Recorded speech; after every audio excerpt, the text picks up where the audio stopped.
Jadi posisinya aku ngadep ke sini, berarti ini sebelah kiriku nih ya. Ini studio musik.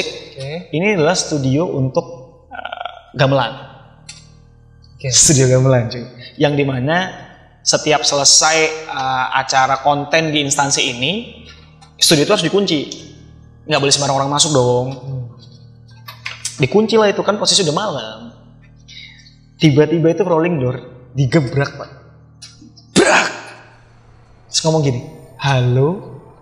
Dan yang paling sering adalah ketika kita lagi ngobrol soal dunia mereka tuh pengen sekali nih bro. Kayak gini sebenarnya kan, ya nggak cuma kita berlima aja di sini, ini lumayan. Cuman mereka nggak tahu yang kalau di tempat kita ini mereka lebih kayak santai, hanya pengen tahu ceritanya aja, nggak terlalu tertarik mereka. Oh, mereka nggak tertarik. Bisa tahu.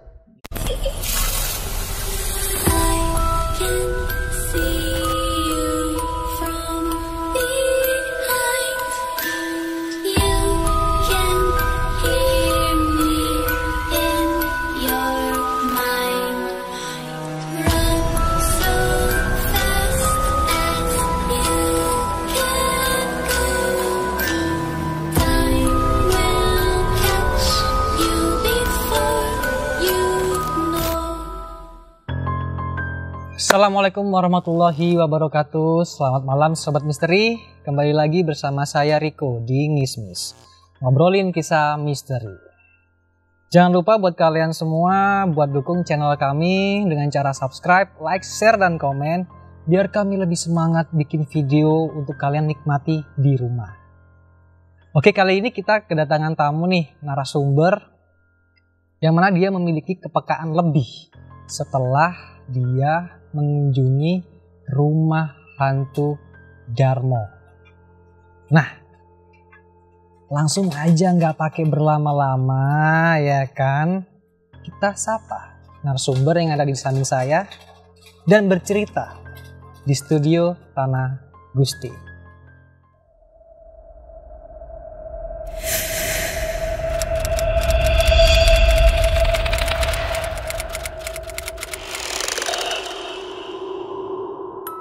Oke, selamat malam Mas Momon. Selamat malam Mas Riko. Alhamdulillah. Aman. Lagi sibuk apa? Waduh, pertanyaannya standar sekali. Iya dong, di mana-mana itulah. Oh iya, sorry. Pertanyaan awal ya. Sibuk kerja, sibuk ngeband. Kerja di mana kira-kira? Kerja ada di perusahaan swasta, ikut sama saudara lah. Alhamdulillah. Ini ngeband juga ya? Ngeband juga. Boleh kasih tahu nama bandnya apa? Nama bandnya di sini nih. Biar editornya kerja gitu loh Mas. Lebih sibuk dong. Ya, sorry. Nama bandnya The Flintstone. The Flintstone. Ya. Oh, pernah tahu loh saya itu. Tahu sekali kamu harusnya. Cukup terkenal di Amin, Masya Allah. Jawa Timur ya. Masya Allah. Dan Jakarta juga ya? Masya Allah. Terima kasih. Alhamdulillah ya, di seluruh Indonesia lah. Amin, Masya Allah. Barakallah. Makin maju dan sukses. Amin. The Flintstone. Oke. Benar-benar pernah cerita ya. Pengalamannya waktu di rumah hantu ya. Di rumah hantu terus kesurupan. Oh iya. Ini cerita bandku ya? Bukan, ini kita horor. Oh, sorry. Cerita di rumah hantu. Iya, ngomong ceritanya. Sebenarnya itu tahun 2007 ya kalau nggak salah. 2007. Kita kan dari alma mater sama nih. Ya, sama. Ya kan? Kondisinya waktu itu lagi tugas akhir, lagi bikin something gitulah. Capek lah ya. Terus iseng aja. Biasanya kan kalau zaman-zaman tahun 2007 itu kalau mau nongkrong kan jarang banget ya, kayak warkop, kafe, maksudnya nggak terlalu kayak sekarang kan. Jadi nggak tahu kenapa hiburannya adalah yang berhubungan dengan dunia mistis gitu.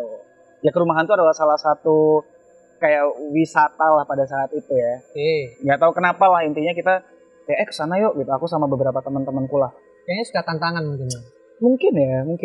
Atau nggak tahu alasan tepatnya kenapa. Cuman pada saat itu tercetus aja kayak ke rumah hantu. Oke nih, kayak mungkin istilah sekarang adalah healing kali ya. Siap. Healingnya ke rumah hantu kan. Ke rumah hantu sob. Ya akhirnya berangkatlah kita ke sana. Itu ada dalam satu rombongan tuh kita berlima naik satu mobil gitu ya. Selama perjalanan sebenarnya tidak ada yang aneh Mas. Cuman salah satu temanku itu, jadi gini, sebelum aneh di temanku ini, aku tuh nanya dulu kan, kayak aku tapi nggak tahu tempatnya, karena waktu itu kan kayak Google Maps itu kan masih nggak kayak sekarang ya. Kita benar-benar mengandalkan pelang, ingatan atau nanya orang kan gitu ya. Aku bilang tuh, tapi aku nggak tahu tempatnya nih. Nah, salah satu temanku yang bawa mobil tuh bilang kayak, terus iki opo gitu. Nah, Di antara rombongan ini namanya Mas Abraham. Mas Abra itu bilang, aku tahu. Dia cuma ngomong gitu. Aku tahu kok. Jalanlah kita kan, jalan Ke lokasi ya. ke lokasi. Nah, aku cuma tahu ancar-ancar paling dekatnya itu lewat Maijen Sungkono. Ya kan, maksudnya kalau mau ke sana kan paling yang gampang lah ya. Maijen Sungkono. Dari situ kita udah bingung tuh. Nah, Mas Abra itu memberikan navigasi dari kursi tengah. Jadi mobilnya tuh mobil Panther gitu loh, yang 3 seat, ya depan, tengah, sama belakang. Yang belakang itu yang kursinya ada pada depan. Mas Abra itu di tengah. Jadi dua di depan, kami 3 di belakang gitu. Aku, Abra, sama salah satu teman lagi. Mas Abra itu ngasih arahannya sampai ke rumah hantu. Cuman dia itu anehnya kalau menurutku ya, anehnya Mas Abra itu tidak melihat jalan waktu ngasih navigasinya. Oh dia nggak melihat jalan. Kayak ribet sendiri di mobil. Tapi dia ngomong. Dia ngomong, kiri gitu. "Iki lurus bro," gitu. Aku inget banget karena kan dia sebelahku kan. "Ini kemana nih John?" "Ini lurus aja," gitu. "Kiri," bla bla bla. Dia ngasih navigasi yang menurutku pokoknya dia tahu dan kita ke sana gitu. Nah, udah beberapa lama kita muter-muter, arah navigasi dari Mas Abra ini berhenti di tempat yang sudah nggak ada jalan lagi tuh. Jadi pokoknya tiba-tiba mobil itu berhenti dengan adanya kayak portal gitu, portal perumahan. Terus kita kan bingung ya, mau putar balik nggak bisa. Kalaupun misalnya mau keluar dari situ harus atret kan. Nah waktu berhenti di situ, mobil sama teman kita tuh dimatiin karena dia marah waktu itu. Kayak dia berkata kasar lah. Apa kalau emang nggak tahu, intinya kalau emang nggak tahu ya nggak usah kesini gitu. Sempat debat ya. Iya, ini lo di mana? Aku juga bingung kan, kayak rumah hantu nggak begini gitu tempatnya. Terus dia matiin, terus dia ini ngelupain anak-anak lah. Dia bilang, ini yang bisa gitu gitulah. Tiba-tiba Mas Abra itu nggak tahu gimana ya, intinya dia di mobil tuh tolah-toleh gitu. Dia tolah-toleh, terus bilang gini, "Kita di mana? Rasa mau nang TA dia." Iya. Terus dia telingat loh, "Guyon kok nggak gitu." Terus dia kayak, "Gak mau perasaan nang TA, dia setas budal gitu bro." Terus temanku yang yang punya mobil nih makin emosi kan, dia pikir dia nggak sadar ternyata. Lo ngarahin jalan sampai ke tempat itu. Iya. Nah, aku bilang gini kan, udah deh, mending kita balik. Maksudnya balik tuh keluar dari sini dulu, udah kita cari tempat lain deh gitu. Temanku yang punya mobil ini malah ngerasa kayak, oh yang kalau emang nggak ada tujuan mending nggak usah. Terus sambil tetap kersing gitu dia. Terus aku akhirnya gini, yaudah, ini kita atret pelan-pelan ya. Nah, aku tuh noleh ke sebelah kiri jendela mobil ya. Ternyata itu portal, itu adalah rumah hantu di bagian yang di forbidden, yang nggak boleh dimasukin. Itu kenapa di portal? Kayak security setempat tuh emang bilang dulu sering banget rombongan ke situ, katanya ya, ini katanya, aku juga nggak tahu. Sering banget hilang. Jadi kayak misalnya kalian berlima ke sana, ntar keluar berempat, satu pasti ada yang tinggalan tuh. Tinggalan dalam atau ada lah urban legendnya begitulah. Sampai akhirnya tuh di portal untuk kalau misalnya orang-orang yang mau ke sana selalu aksesnya cuma satu lewat depan doang gitu tuh. Nah kita tuh tiba-tiba ada di belakang portal itu aneh banget tuh. Tiba-tiba di belakang portal. Iya, ngerti gak? Jadi rumah itu kan bentuknya let's say kayak kotak gini ya. Kanan kirinya itu di portal. Depan ini adalah pintu masuk utama. Harusnya kita itu kalau memang mau ke rumah itu aksesnya lewat depan ini. Ngerti gak sih yang rumput-rumput itu? Kita tuh tiba-tiba lewat belakang yang sebelah sisi samping. Iya. Tahu sih. Kan maksudku tuh kayak hal yang entah, kalaupun misalnya Abra tahu dan dia sadar, mungkin anggap aja kesasar ya. Tapi kan dia ngerasa kita tuh nggak kemana-mana loh. Nah, ini hal yang membuat aku sampai sekarang tuh aku nggak pernah bisa lupa karena waktu aku bilang, "Bro, mending kita balik deh." "Aku nggak mau Mon. Kalau kamu nggak kasih tahu rumah hantunya di mana, mobil nggak tak nyalain." Sebentar, ini posisi kita ini lagi hujan, Grimis. Bocor sedikit nggak apa-apa? Nggak apa-apa, santai lah. Lebih mendukung. Oke. Ada apa tulisan? Banyak ya teman-teman di sini. Siap. Lanjut. Terus akhirnya aku minum dulu aja kali ya. Iya. Boleh lah ikut minum ya. Jadi santai.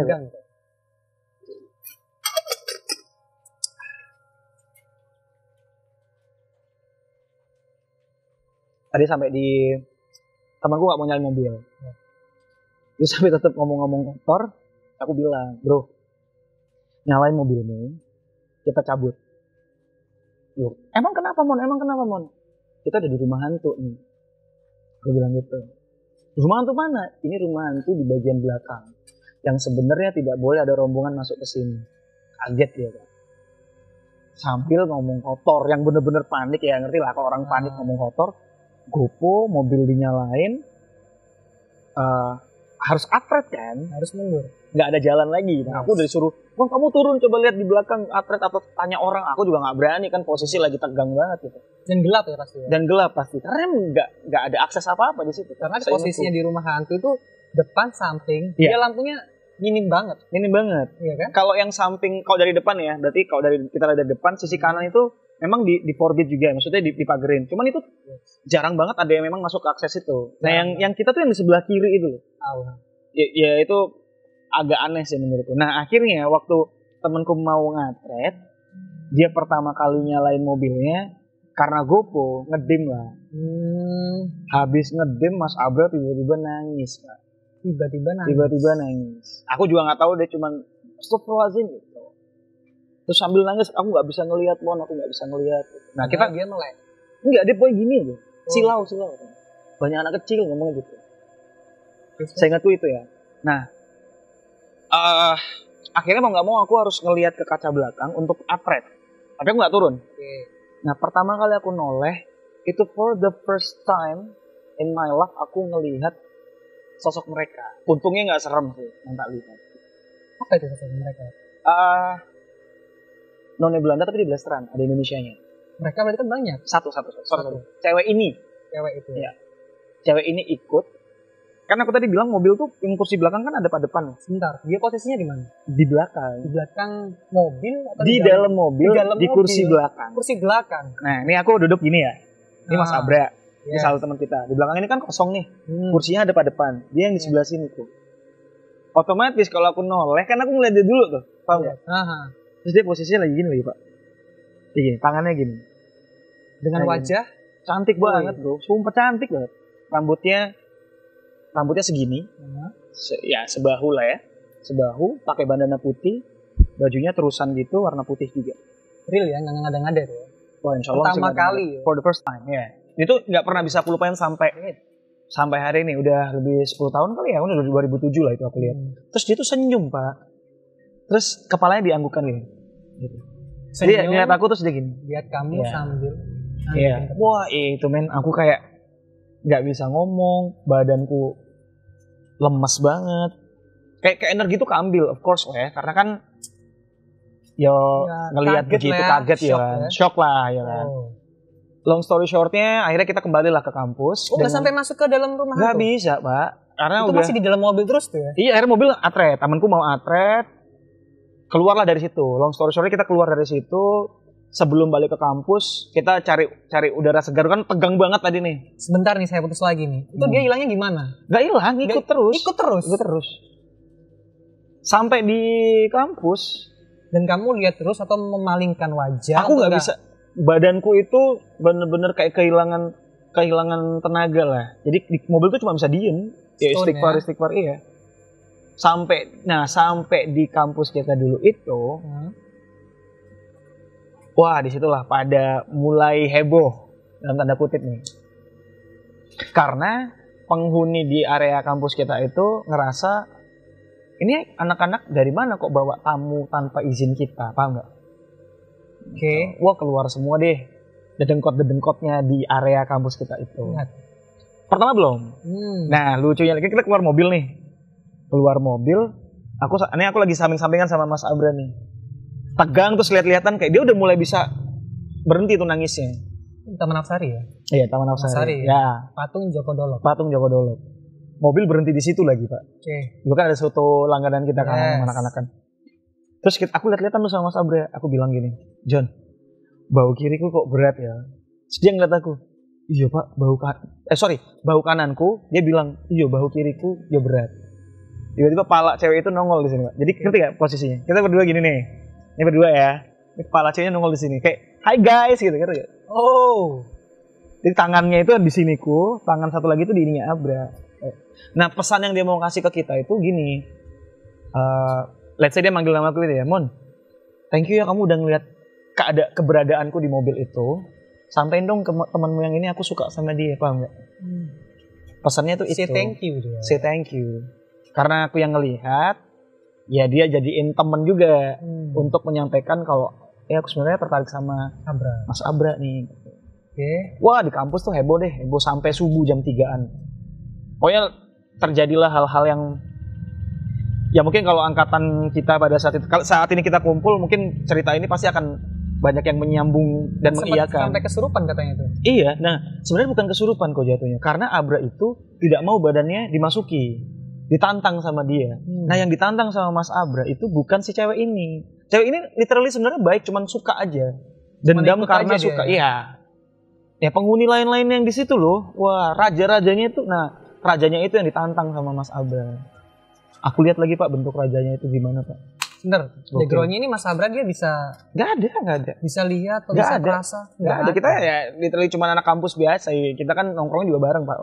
Ya biasa aja. Cuman pada saat itu nggak tahu kenapa sisi sensitifnya itu kemana-mana.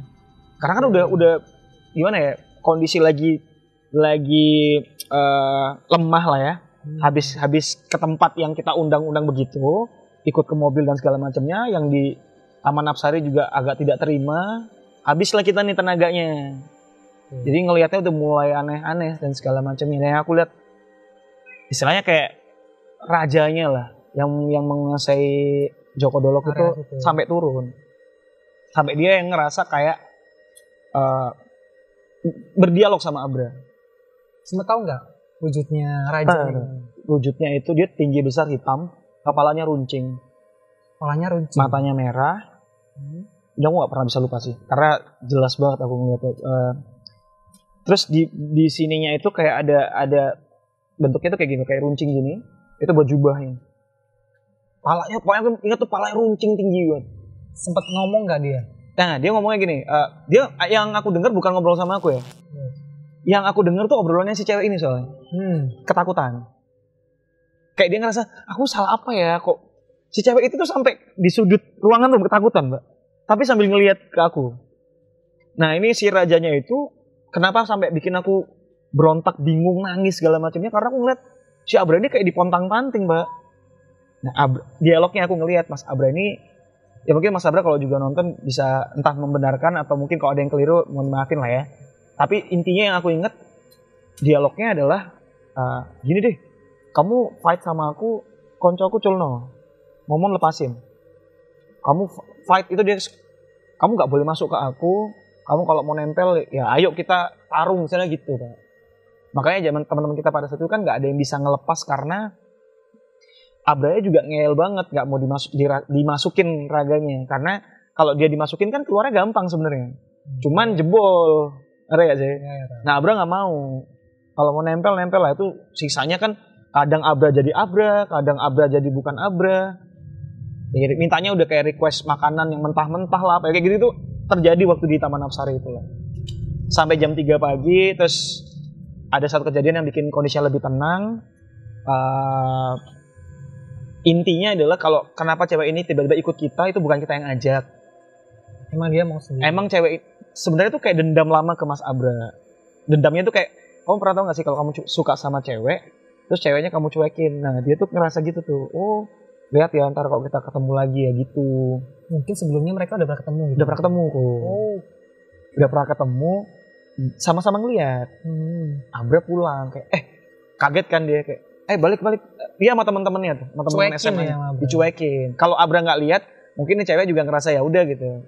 Berhubung dia ngelihat, nah cewek ini mungkin memberikan apa ya, memberikan gestur yang pengen diladenin lah ya.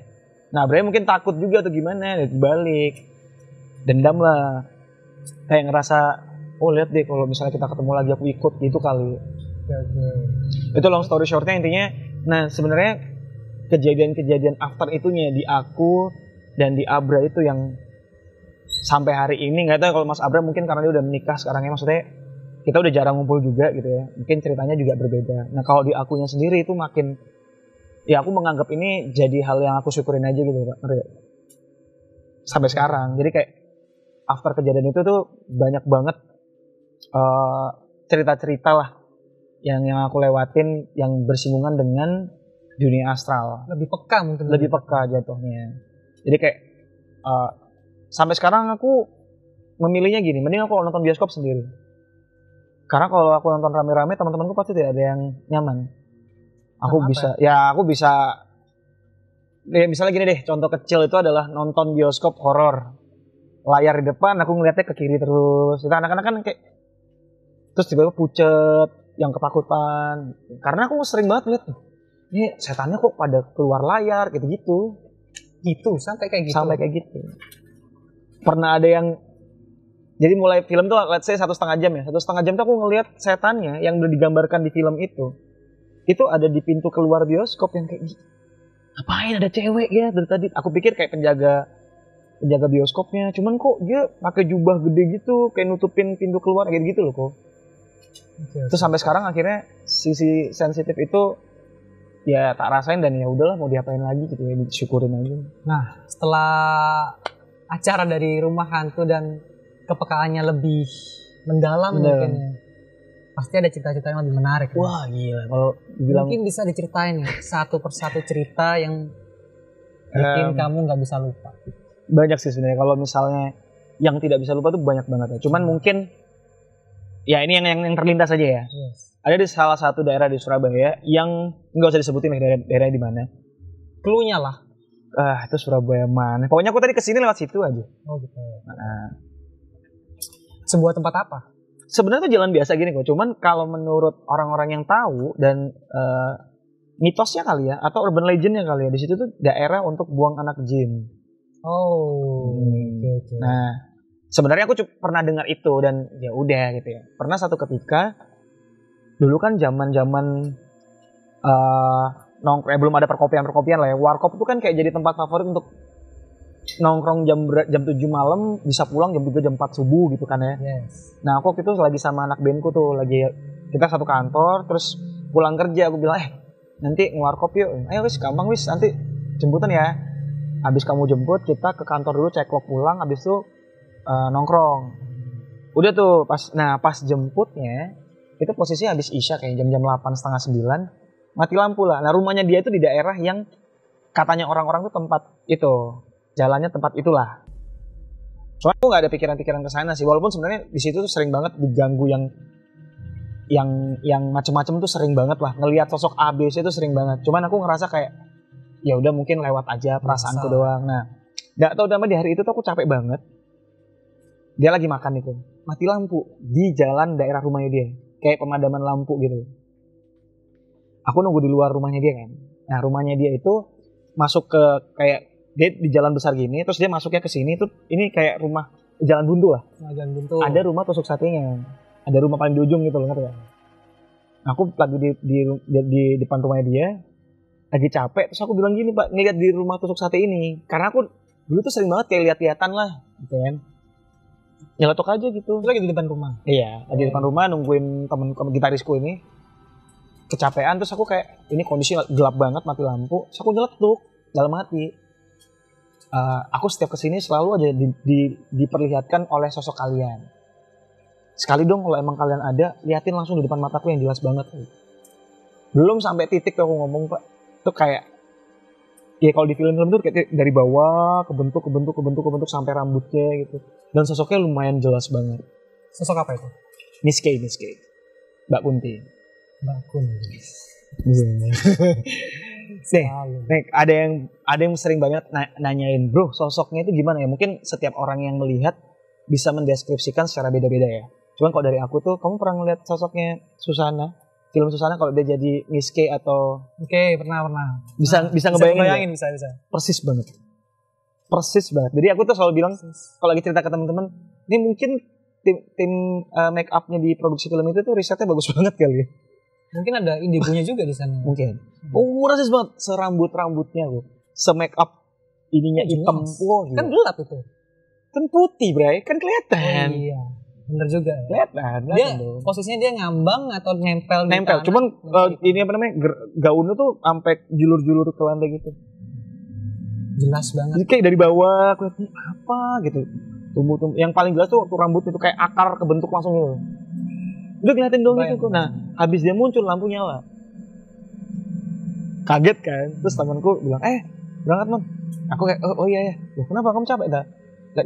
Capek, nggak usah nongkrong. Udah nggak apa mas, aku juga pengen ngopi, aku bilang gitu. Udah ngopi nggak ada apa-apa, santai lah ya. Pas pulang tuh posisi jam 2 malam. Aku nganter kan di situ lagi. Habis nganter temenku, keluar dari rumah itu menuju ke jalan raya, aku kebingungan Pak cari jalannya. Karena yang tak lewatin, kapan daerah ini udah di rawa-rawa. Padahal sering banget kesana. Ya itu jalan gini Pak, jalan besar. Tiba-tiba jadi rawa-rawa yang kayak nggak ada orang. Ya mungkin menurut orang lain yang ngelihat aku jalan biasa. Cuman kan di pandanganku pada saat itu kayak nggak ada jalan nih, kayak rawa, ngerti aja rawa pohon-pohon. Iya. Sampai aku ngelihat ada kera monyet ya, tingginya sepohon.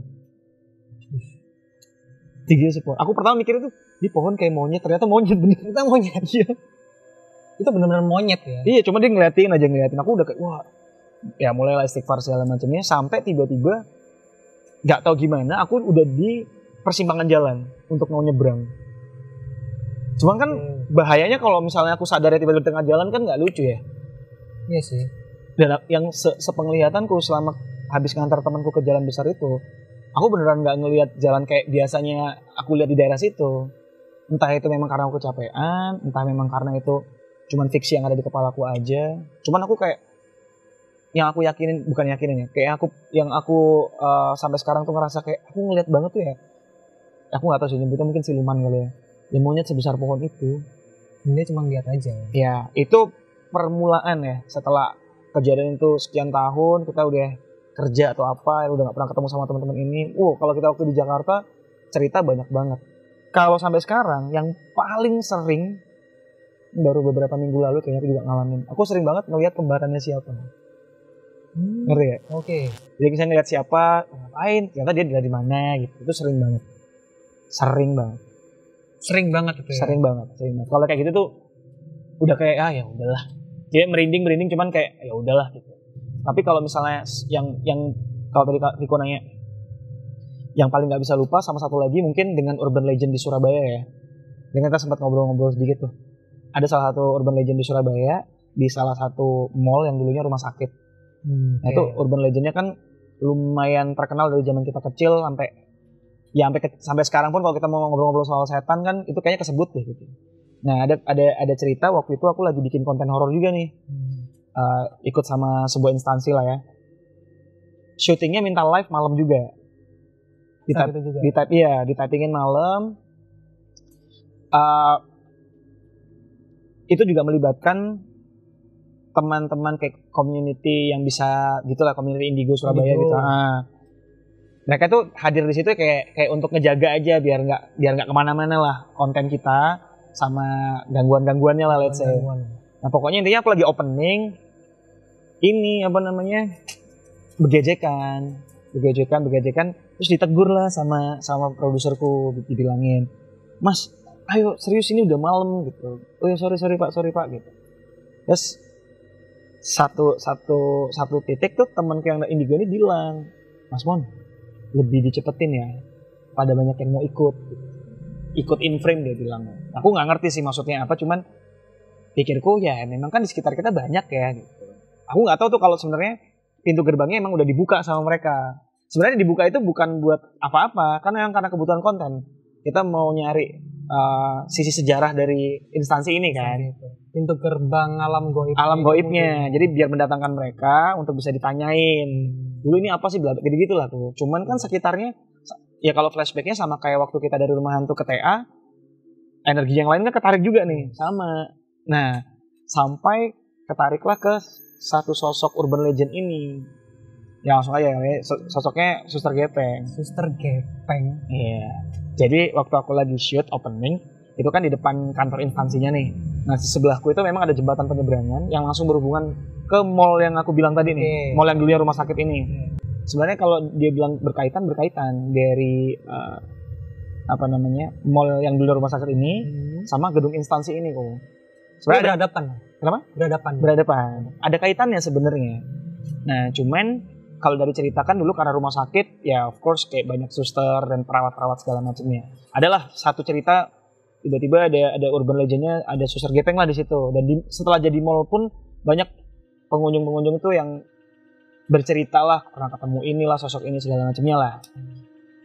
Nah kita lagi mau opening, habis retake di jembatan penyeberangan itu aku ngelihat, karena udah malam ya, udah jam 11 gitu, maksudnya mall juga udah tutup, lalu lalang orang juga sangat berkurang pasti kan. Tiba-tiba ada satu sosok yang lari. Aku mikir itu adalah orang biasa aja gitu. Dari ujung ke ujung, lari cepet banget loh. Di pendengaranku itu kan jembatan penyeberangannya kan kayak bukan seng ya, apa sih? Kayak suaranya kan besi-besi. iya besi-besi gitu. Iya. Kan kedengeran ya, orang jalan aja kedengeran gitu. Dia lari bro. Aku kenapa agak susah opening pada saat itu, terganggu dengan langkah kakinya. Suara itu. Iya. Ternyata anak-anak nggak ada yang lihat. Dan aku juga kayak pikirku itu orang biasa gitu. Sampai dia berhenti di ujung jembatan penyeberangan. Jadi berarti ini dari ujung sana aku ngelihat sampai ke sini kan. Itu baru tangga untuk turun kan. Nah, aku pas di depan tangganya nih openingnya. Dia tuh berdiri, literally berdiri. Terus aku ngelihat kayak pakaian suster. Yang bikin aku ingat dia tuh suster, ada logo kayak semacam PMI-nya gitu. PMI. Topi susternya. Yes. Tapi lusuh banget, terus banyak lumpurnya. Dan pakaian susternya suster di zaman-zaman dulu banget. Nah yang aku yakin kalau ini bukan manusia adalah mukanya tuh hancur, Pak. Terus gepeng-gepeng gak ada. Berapa meter kira-kira jaraknya? Kalau jaraknya mungkin gak sampai semeter ya, deket banget bro. Iya, tapi kan posisi dia di atas gini kan. Nah, ngerti gak sih? Oh iya. Ini jelas berarti ya? Ya, dan susternya ini posturnya tinggi banget. Enggak seperti manusia sewajarnya? Enggak seperti manusia sewajarnya, makanya langkahnya gede-gede juga waktu dia lari. Oke. Nah, disamperin lah sama anak-anak indigo ini, dibilang, Mas Mon, ayo. Sebenarnya maksudnya gini, ngomong ayo itu karena yang ini udah datang. Ini rajanya nih, Ko. Oh, rajanya? Iya, makanya waktu aku nanya, mulutku juga gak bisa dijaga waktu itu ya. Kayak, Mas Mon bisa lebih cepat gak? Ntar pada ikut semua nih, gitu. Dia tuh gak bilang kalau bosnya turun apa-apa, gak bilang. Nah, aku nyeletuk. Termasuk, ini nih, gitu. Termasuk suster ini. Sambil cengengnya sana tuh. Kaget Pak anak-anak itu. Loh, sampai lihat Mas. Lihat lah. Nah, pas aku noleh, itu dia posisinya lari mau nabrak badanku. Ditarik aku Pak sama anak-anak ini. Ditarik, dibawa ke ketuanya lah. Dibilang, Bah ini Mas Monzi masa ngelihat? Loh, sampai gitu? Loh, serius Mas? Iya kan yang tadi suster itu kan gitu. Jelek banget lagi mukanya, aku gitu-gitu. Dengan santai ya Mas? Santai aja, karena aku ngerasa ya udah biasa lah gitu-gitu kan. Dipagerin lah. Ya aku gak tahu istilahnya dipagerin kan. After itu ya gak ada apa-apa, ya biasa aja. Cuman cerita setelah itu tuh yang aku mikir kayak, gila yang kemarin tak lihat. Andai kan aku mungkin pada saat itu tidak bercanda, mungkin tegang banget di akunya. Ya, pasti lah. Energiku kemana-mana pasti. Itu mukanya dia hancur banget. Hancur. Gepeng. Kalau kamu lihat dari depan ini mukanya cuma segaris gini loh. Batang gepeng. Bener-bener gepeng. Gepeng, hancur. Suster gepeng. Iya. Aku masih ingat dia pakai baju susternya, baju suster zaman dulu yang selutut. Oke. Terus dia pakai topi suster itu dan penuh lumpur, hampir tidak terlihat warna putihnya. Satu-satunya warna putih yang terlihat adalah di dekat logo PMI. Makanya aku tahu kalau ini baju suster. Gitu. Karena logo PMI di kepala itu. Iya, karena aku kan ngeliat kayak, mukanya gini banget. Pakai topi susternya tuh masih inget banget aku. Sama baju putihnya itu. Terus. Sebenarnya kejadian yang bikin aku nggak lupa itu sebelum syuting ini kita tuh ada 2 konten lah istilahnya, sebelum horor, konten musik ceritanya nih kok. Ini flashback dulu ya sebelum kejadian ini, sebelum kejadian aku ngelihat suster ini di studio instansi ini. Kalau aku doang yang denger masuk akal, berarti kayak ya cuman aku aja mungkin yang diganggu. Satu studio termasuk bandnya sampai berhenti, kita lagi live itu. Lagi live. Jadi ceritanya lagi kumpul. Live-nya itu jam 8:30 malam. Selesai jam 10, prepare 10:30 jam 11 kita mulai syuting lanjutannya horor tadi lah. Nah, 8:30 kita lagi prepare, aku lagi di briefing sama produser nih. Mas nanti gini. Nah, kondisinya itu kan studionya kotak gini kok. Di pembat. Jadi studio itu sebenarnya studio gede persegi panjang, dibagi 2. Ya. Nah, dibatasin sama rolling door. Rolling door kan kalau di gebrek gini kan pasti bunyinya keras banget kan, brak gitu kan ya. Nah kita di briefing di sebelah rolling door ini nih. Sebelah kiri itu, jadi posisinya aku ngadep ke sini, berarti ini sebelah kiriku nih ya. Ini studio musik. Oke. Ini adalah studio untuk gamelan. Oke. Studio gamelan cuy. Yang dimana setiap selesai acara konten di instansi ini, studio itu harus dikunci. Nggak boleh sembarang orang masuk dong. Dikunci lah, itu kan posisi udah malam. Tiba-tiba itu rolling door, digebrak pak. Brak! Terus ngomong gini, halo? Serius. Jelas. Kalau aku doang, sekali lagi ya. Kalau aku doang yang Itu denger, pas lagi ngeband. lagi atau check sound, Oh, check lagi check sound. sound. Set, aku di briefing, MC kan, host kan ceritanya. Nanti gini. Kaget kan aku. Tak pikir cuma aku, Pak. Terus aku ngeliat anak-anak, pada berhenti. Tak tanyain, pada denger. Denger, Mas. Aku larilah keluar, mau masuk ke studio ini. Tak pikir memang ada orang. Produserku bilang, Mas Mon, nggak usah, karena dia mungkin tahu aku bisa panik kalau gitu. Mas Mon, lanjutin aja briefingnya. Saya lihat gitu. Oh, Mas, sama aku aja. Lo habis ini live lo kita. Oh ya udah. Dia keluar, dia bilang gini, ini paling temen-temennya anak band ini kesasar mau nonton syutingnya, kesasar ke studio sebelah. Masuk akal. Tapi aku kan juga penasaran, nggak bisa oh iya aja dong. Tak ikutin lah bosku nih. Cuman sampai keluar studio. Jadi waktu keluar studio itu ada pintu yang sebenarnya bisa kita masuk shortcut door gitu lah ya. Shortcut yang gampang banget gitu ya. Kita bisa masuk ke ruangan studio sebelah itu tadi. Studio gamelan itu kan. Dikunci, Pak. Aku Kunci. emang dikunci kan? Emang Nggak dikunci. sembarang Kan? orang bisa masuk. Iya, dan aku mikirnya, oh bosku keluar berarti lewat pintu belakang studio ini. Oh masuk akal. Ya wes lah, aku aman. Berarti kayak, oh ya mungkin aku yang terlalu panik. Toh semua dengar soalnya. Berarti ini bukan mistis, ngerti gak sih? Iya. Karena tuh halonya jelas banget bro. Halonya itu dia kayak nyapa atau Tapi gini, ada nadanya. Halo gitu. Bukan halo gitu kan. Halo. Kenceng banget. Satu studio denger. Kalau misalnya nggak kenceng, karena itu kan dibatasin rolling door ya. Sekenceng-kencengnya nggak mungkin yang check sound denger, Pak. Ini kan sampai diem loh anak-anak kayak temennya ada mas gitu. Wah nggak sih kayaknya kak. Mungkin ada temennya kali mau kesini. Enggak ya. Aku lanjut briefing lagi. Udah nggak mikir apa-apa tuh. Lanjut briefing. Bosku ngecek. Setelah ngecek masuk ke ruangan studio aku nanya. Siapa mas? Biasa temennya. Ngomong gini. Biasa are-are. Are-are itu kan bisa temennya anak-anak band ini. Temen kita. Orang kantor kita nggak ada yang tahu ya. Udah tuh kita syuting, akhirnya nyambung ke konten horor tadi, ngeliat suster-suster tadi. Besoknya aku siaran subuh kan. Siaran subuh, bercerita ke teman-teman. Tadi malam gini. Yang tak ceritain tuh yang kejadian di door itu, cuman tetap mikirnya kaget Pak, tak pikir setan, ternyata konconnya are-are sama suster-suster tadi kan. Istirahat ke kantin lah kita kumpul sama tim produksi. Aku kan ya keceplosan nanya kan. Oh iya mas, semalam itu siapa sih yang di ruangan sebelah? Tiba-tiba produser ngomong gini, aslinya itu tadi malam aku mau cerita, cuman kamu pas lagi kerja. takutnya malah keganggu ya. Aku kan mikir, tadi malam ngomongnya nggak gini lah perasaan. Kenapa mas? Jadi gini mau diceritain lah aku. Nah, dia kan ke pintu belakang nih. Oke. Pintu belakang, dibuka nih pintu belakang. Dia yang pegang kuncinya soalnya. Dibuka, ada 3 orang di dalam ruangan studio gamelan. 3 cowok. Literally orang kayak biasa nih. Pakai baju biasa. Dimarahin sama produser tuh. Hei, ngapain di sini? Mau lihat band-bandan apa mau lihat musik Sempet gitu? jawab. Jawab ngobrol. Oh my god. Aku merinding. Ngobrol. Aku merinding terus. Mau ngelihat, aku nggak tahu ya istilah dia bahasanya band-bandan atau mau ngeliat musik lah. Gak lewat sini, ini nggak boleh loh orang masuk lewat sini nih.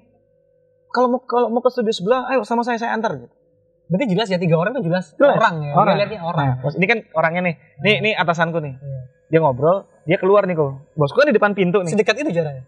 Enggak, jadi dia agak ke tengah gitu, mungkin di kursi situ, bosku di sini. Oke. Kan nyentak gitu kan.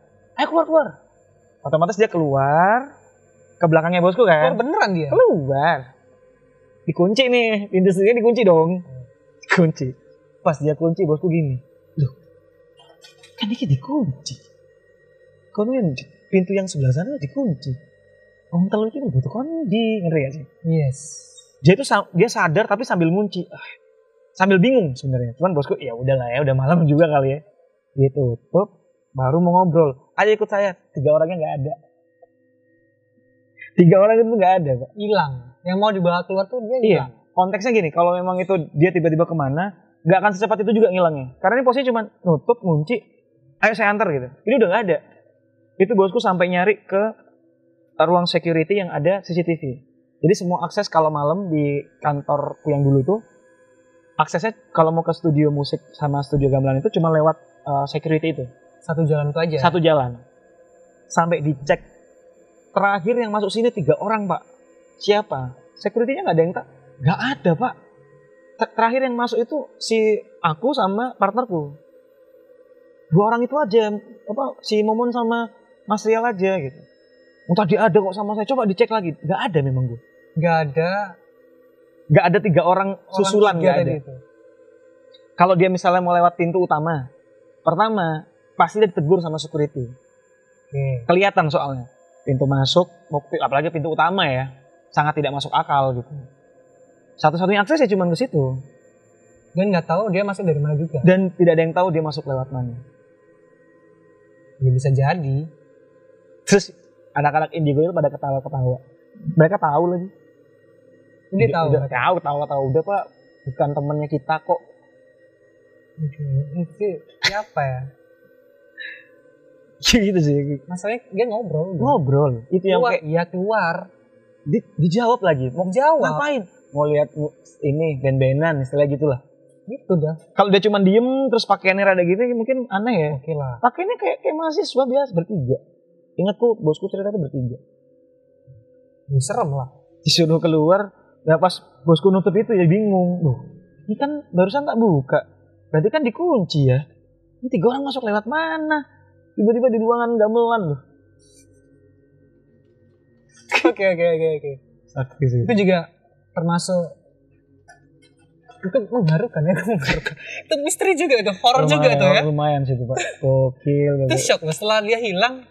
Loh, aku ngajak ngobrol halus. Mungkin shocknya itu setelah keesokan harinya kita diceritain. Kalaupun misalnya malam itu kita nganggapnya kan emang teman-teman, ngerti gak sih, kayak ya cuman teman-teman yang memang datang mau lihat band-bandan, udah nggak ada pikiran yang lain-lain. Pas aku besoknya diceritain tuh baru kayak, wah gila, berarti yang kita denger semalam tuh emang bukan di antara kita, ngerti gak? Ya emang mereka di antara kita. Aku sering banget kok kalau di tempatku kerja dulu di instansi itu, kebayang nggak kamu kan, aku dari siaran subuh nih, siaran jam 4 pagi, jam 3 kan udah harus dari rumah tuh, otomatis kan ya kebayang nggak sih di sebuah instansi kamu jam 3 pagi sudah melek, terus kan pasti orang-orang pada belum bangun. Aku sering banget Pak kayak tiba-tiba kayak ini ngapain, ada tentara lewat baris berbaris, apa ya prajurit di tempat kerja. Iya, jadi kayak yang baris berbaris jam 3 pagi. Lihat masih pasti lengkap dengan atribut seragam segala macamnya. Ya aku kan ya udah bodo amat, aku muter murotal gitu-gitu. Tiba-tiba kayak kok perasaanku udah nggak kayak tegang kayak tadi ya. Capek paling aku. Ternyata teman-teman cerita, sering banget Mas Mon kalau diliatin yang gitu-gitu. Jadi kayak bukan sesuatu hal yang bikin kita kaget lagi lah pada akhirnya gitu. Nah, apa namanya? Ada nggak cerita lagi nih? Yang lain yang lebih epic kira-kira? Yang kira-kira itu gimana ya? Ini nggak masuk sih. Kayak gitu deh. Sebenarnya kalau yang kayak gitu-gitu yang paling sering banget itu waktu yang aku bilang kembar-kembar tadi itu. Menyerupai. Jadi aku udah kayak misalnya, ini nih ada nih di mall yang berkaitan tadi deh. Ini kejadiannya sama nih, aku ngelihat orang yang sama dan sama teman kita juga kok. Kan kamu tau lah, aku dulu ngegeng tuh sering kemana-mana kan mesti sama teman-teman ini gitu ya. Kita lagi nonton horor nih Pak di mall tersebut. Berapa orang tuh? Berlima. Nah, ganjil kan. Keluar berempat ya, Cuk.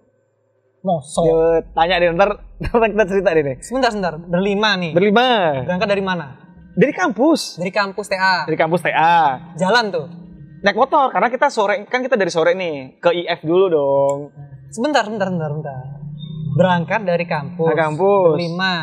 Kalian sadar yang beli. Kalian goncengan satu sendiri pasti toh? Iya. Nah, berangkat nih. Maksudku itu gini ceritanya. Kan kita berlima nih. Sore kita nongkrong dulu nih di IF kan. Mau balik. Oke. Nonton dulu kan ada apa sih istilahnya kalau nonton yang malam tuh? Midnight. Ya, dulu masih ada midnight tuh. Film horor juga, Pak.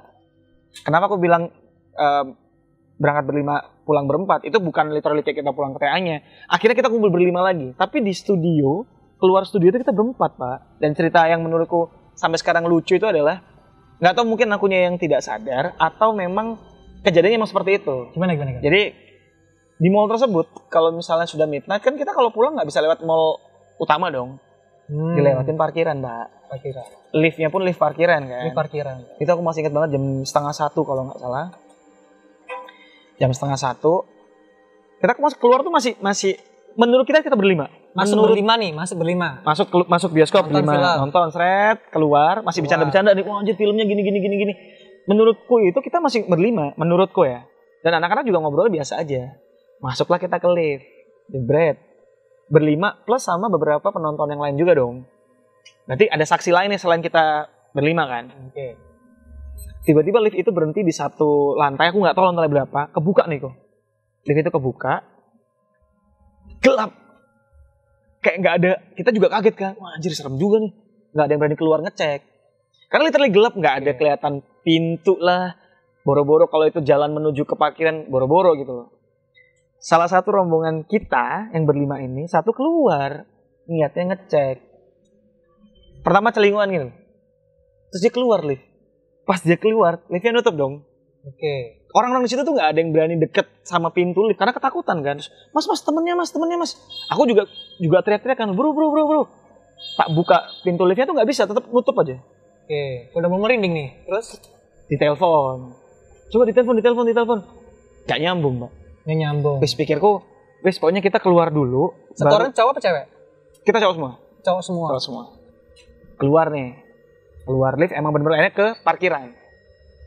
Oke. Sampai di parkiran tiba-tiba teman kita yang tadi keluar duluan ini udah di parkiran kan. Pikirku gini, oh berarti dia tadi aman nemuin jalan, kita yang nggak tahu. Mungkin iya. Ya. Oke. Marah-marah cuk, dipesoi lang. Jangan cok metu toko bioskop aku ditinggal. Dia keluar bioskop nih. Dia ngerasa kita berempat, tapi kita ngerasa kita berlima. Ini satu lift ya kan, selain 5 orang ada orang lain nih. Bener. Lift kebuka. Satu keluar nih. Dia keluar tuh tujuannya dia mau lihat ngecek ini di mana sih, iya. Tapi dia bilang enggak, bentar aku akan keluar, aku akan lihat. Enggak. Atau dia diem aja pokoknya dia keluar gitu. Enggak bilang apa-apa, pokoknya langsung kaget kan kita. Enggak sempat ditahan. Pertama tuh kan karena celinguan dulu di pintu liftnya. Tiba-tiba keluar ngecek sekitar, ini pintu lift langsung ketutup kok. Orang selain teman-teman teriak, Pak. Mas temennya, iya. Karena kan kita ngeliatnya itu bukan jalan keluar karena nggak kelihatan apa-apa, Pak. Gelap kan. Dan posisi kita habis nonton horor, mungkin ke bawah kali vibes-nya.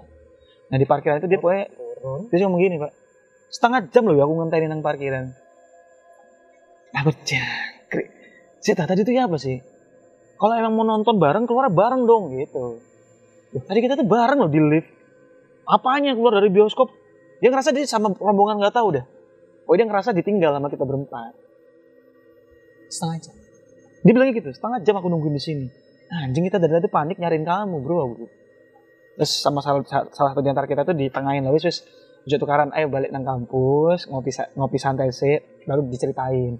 Cuman ketika udah di kampus kita udah kayak ya udah ketawa-ketawa lagi, udah nggak kepikiran. Cuman buat aku tuh kayak gimana ya akal sehatnya? Mesti penasaran ya. Iya gitu. Bisa ya. Kalau dia ngerasa tadi ditinggal waktu keluar lift, berarti kamu nemu jalan kan. Nah kamu bilangnya nggak ketemu kita, nungguin kita udah lebih lama di parkiran.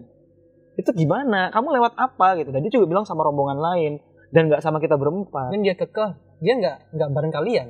Nggak bareng. Kekeh ya dia. Jadi kalau bercanda kan, iya. Nah, cuman karena kita mungkin dekat banget ya, bercandanya tuh kita nganggap bercanda ngambek gitu loh. Cuman buat aku tuh tak pikir mungkin sampai sekarang tuh kalau aku ceritain ini tuh kayak gimana ya cerita itu ya. Dan di mall itu lagi. Kalau mallnya mall-mall yang lainnya mungkin kayak ya udahlah ya. Di mall itu kan juga ada urban legend yang ngerti kan? Jadi apakah iya gitu? Dan ekstrimnya kan orang lain juga lihat. Iya, itu satu. Yang bikin yakin lagi kan orang lain tuh teriak-teriak, lihat. lu mas temennya gitu. Mungkin di lift itu nggak banyak kali ya, maksudnya kita udah berlima. Mereka tuh, aku ingetnya tuh mereka pasangan, terus ada satu lagi ya Pak, kalau nggak salah ya. Pokoknya yang teriak itu yang mereka pelukan aja, terus kayak mas temennya gitu. Nggak jangan. Tapi itu yang udah lama-lama. Kalau yang baru-baru ini ya mungkin tidak yang ekstrim banget, cuman kayak lebih itu tadi apa, tiba-tiba ngelihat siapa, terus aku ngobrol, kayak udah ngerasa ngobrol, tiba-tiba kayak kok kamu ini gitu, dari mana gitu-gitu. Tuh kalau orang Jawa bilang tuh mondo-mondo. Apa itu? Berarti Ya orang yang menyerupai apa namanya? Orang lain. iya, Gimana sih? Jin kali ya? Apa gimana? Bisa jadi. Bisa jadi ya. Oke. Banyak sih kok kalau ya bayangin ya, maksudnya keadaan ya aku agak menolak sih kalau dibilang indigo, atau mungkin yang akhirnya bisa aku terima adalah ketika ini mungkin gift kali ya, sudah gitu. Ya sekarang siapapun lah ya mungkin yang punya atau yang mengalami keadaan kayak aku gini terus ngerasa kayak nggak pernah punya cerita tuh kayak bohong deh gitu. Jadi lumayan banyak banget sebenarnya. Berarti kamu ini bisa secara nggak sadar atau sadar bisa ngelihat nggak langsung, atau tiba-tiba kadang bisa ngelihat, kadang enggak, atau gimana? Kayak gini, kalau misalnya kemampuan yang tiba-tiba datang kayak, sini banyak ya, enggak kayak gitu sih. Nggak Kayak gitu mereka ya? tuh juga kayak punya pintu gitu loh, untuk ketika kamu ngetuk pintunya dia akan bukakan. Ada waktunya. Ada waktunya. Kalau enggak misalnya tiba-tiba dia ngeliat kayak ada tamu siapa nih, nah aku baru ternotis tuh. Dan yang paling sering adalah ketika kita lagi ngobrol soal dunia mereka tuh pengen sekali nimbrung. Kayak gini sebenarnya kan ya nggak cuman kita berlima aja di sini, ini lumayan. Cuman mereka nggak tahu yang kalau di tempat kita ini mereka lebih kayak santai, hanya pengen tahu ceritanya aja, nggak terlalu tertarik mereka. Oh, mereka nggak tertarik. Bisa tahu gitu. Oh, nggak. Mau tanya nih. Mungkin kepekaannya saat ini ya kebuka mungkin ya. Aku mau tanya nih. Kenapa tuh? Kira-kira di sekitar sini ada sesuatu nggak? Banyak. Salah satu aja lah. Sebelah mana? Miss K. Posisi? Di depanku pas. Sebentar, di sebelah mana? Tunjukin apa? Oh apa ya? Di situ, di pohon itu. Oh God. Nah. Di pohon sebelah kanan itu. Ayo. Ngintip nggak dia? Enggak, tadi di belakangnya masnya. Oke. Balik ke belakangnya Mbak Nadia. Balik. Saya sempat main di sini lah. Posisi utamanya dia di mana? Pohon itu. Karena kan di situ kalau nggak salah itu pohon pisang harusnya. Yes, iya, pohon pisang. Their homes gak sih harusnya? Oke. Ya. Kenapa tuh? Iya. Oh ya Allah. Karena sama. Oh iya. Yang kamu ngomongin sama kayak narasumber aku yang kemarin. Bilangnya apa? Ya di posisinya di si Doi di situ. Dia suka ngintip. Tapi dia tidak pakai baju putih. Apa tuh? Putih lusuh. Putih yang gimana ya nyebutnya? Putih kotor. Ya, kotor banget. Pokoknya gitu mungkin ya, Mbak Kun. Putihnya nggak selalu putih bersih, nggak habis di laundry nggak ya, pasti kotor ya. Ya tadi kayak aku ngeliat dia ngedeket, terus jauh pindah ke situ, rambutnya balik lagi, nutupin muka. Nggak kelihatan muka ya? Nggak kelihatan. Dia santai cuman ngeliat aja dia. Iya. Kepo aja. Kepo karena tadi kita nyebutkan. Oh. Sosoknya. Gitu. Biasanya gitu. Kok jadi kepo ya aku ya? Nggak, maksudnya kepo selain itu siapa lagi kira-kira? Ya yang lumayan ngedistract aku tadi itu sih. Gitu. Nah, tapi kan ada momen gini kok, kalau kadang-kadang tuh aku bisa ke distract kalau niatnya dia lumayan energinya jahat lah, itu kerasa banget aku.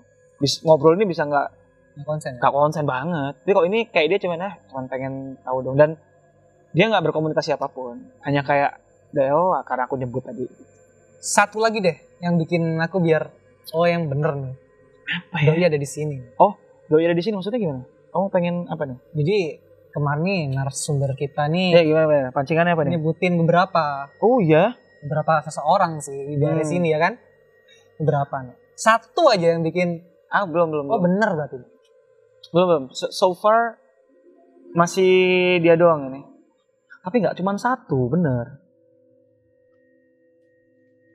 Nggak usah dipaksain lah. Kalau nggak bisa nggak. Bukan. Takutnya ntar. Nggak dipaksain sih ini. Aku bukan tipe yang berusaha mencari tahu mereka ya, karena aku juga nggak bisa sampai ke situ. Jadi kayak hanya kalau menurut teman-teman Indigo Surabaya itu, aku ya mudah-mudahan aku tidak salah menyebut community-nya ya. Itu kayak ada rekam alamnya aku. Jadi aku pengen tahu mereka. Nah aku kalau ke situ tuh masih bisa nge-reach out lah. Ada yang cowok nih. Ada yang cowok Kayaknya. posisi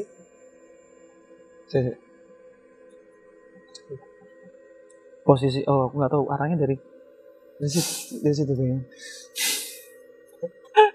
Ini lumayan sih.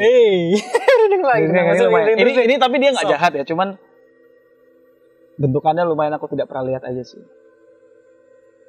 Tidak berambut. Harusnya tidak berambut. Tiba-tiba aja tadi dia nongol. Tapi dari sana ke tengah sini tadi. Cuman gitu. Ya gitu. Oke, udah cukup merinding ya, sering merinding saya, Sobat Misteri. Wah, oke. Itu aja ceritanya ya Mas Amon ya. Masih banyak? Masih banyak sebenarnya. Cuman maksudnya kalau emang nanti next time kita mau ngobrol lagi kayak boleh kali ya, seru kayak ngobrol di Ngismis ya. Ngismis.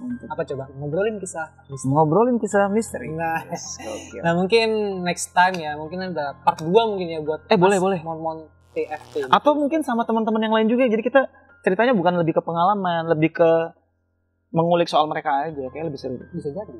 Kalau pengalaman kan hanya menceritakan, mereka pun yang terundang kayak, oh ternyata bukan aku nih, cuman koningku aja gitu. Jadi kalau misalnya kita ngobrol misalnya aku, terus Nadia dan teman-teman yang lain udah pernah di sini, kita kumpul cerita aja, kayak seru deh. Boleh.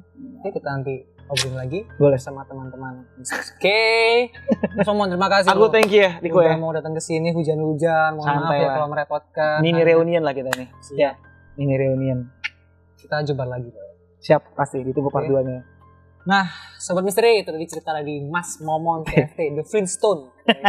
Kalian pasti tahu band itu ya, kan pasti tahu lah, orang Surabaya pasti tahu, nggak mungkin enggak. Tapi itu bukan band horor ya, itu band beneran. Gimana band horor? Jangan dong.